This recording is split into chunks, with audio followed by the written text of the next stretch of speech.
What's the fastest way of boarding the airplanes? I mean, we can't just shove passengers into the plane like cattle, tempting as it might be. Humans, after all, deserve a little more dignity. Yes, even when they're flying economy. So let's put our collective brain power together and solve this boarding puzzle once and for all, because what better things are there to do? Let's go.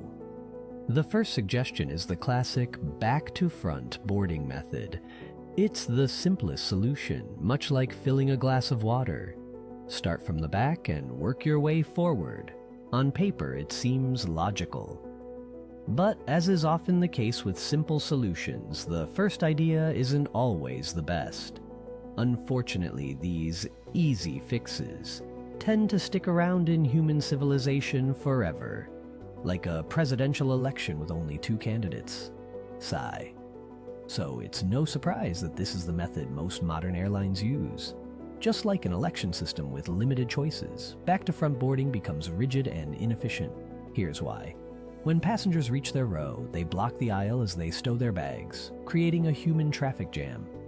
Everyone behind them has no choice but to wait, and the process repeats, slowly unraveling into a tangled mess of delays. In a perfect world where no one had bags, passengers would simply walk to their seats and sit down. But in reality, nearly everyone has luggage, and stowing it takes time, forcing the person behind them to wait. The rare moment when a passenger stows their bag quickly and moves forward feels like a miracle worth celebrating. Cue the cheers of yes. But more often than not, the universe has a way of making sure things don't go quite so smoothly.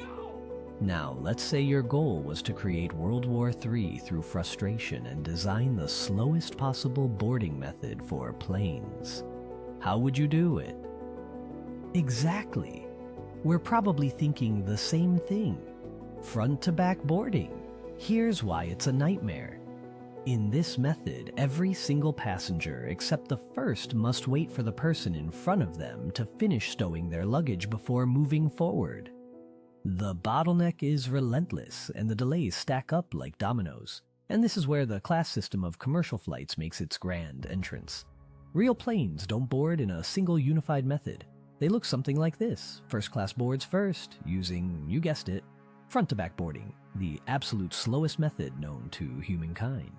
Once the first-class passengers are done, economy class comes in, boarding back to front. What does this mean? Every flight begins with the worst possible method of boarding passengers, ensuring delays are baked into the process from the start. It's like airlines wanted to add insult to injury by serving frustration on a silver platter. Now, obviously this video will present the best solution, and you will probably ask yourself, how come planes don't use this version now? Well, just like every other human plague, it's because of greed. You see, in order to get first class and board first, you need to pay a lot more.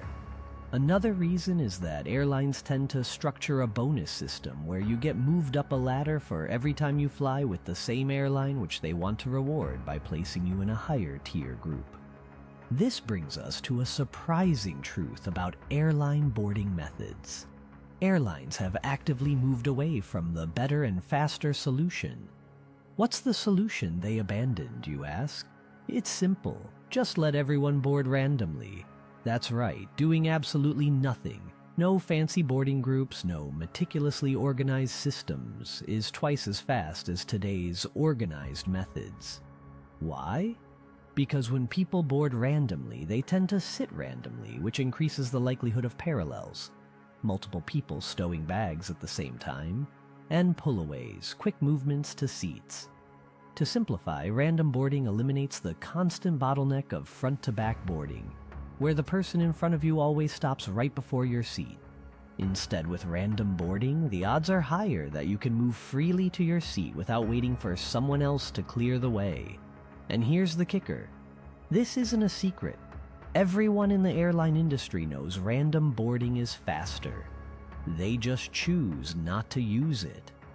But what if we combine the old school solution with a bit of modern critical thinking? Together, we can craft the optimal boarding method, one that avoids the chaos of random boarding while embracing its efficiency.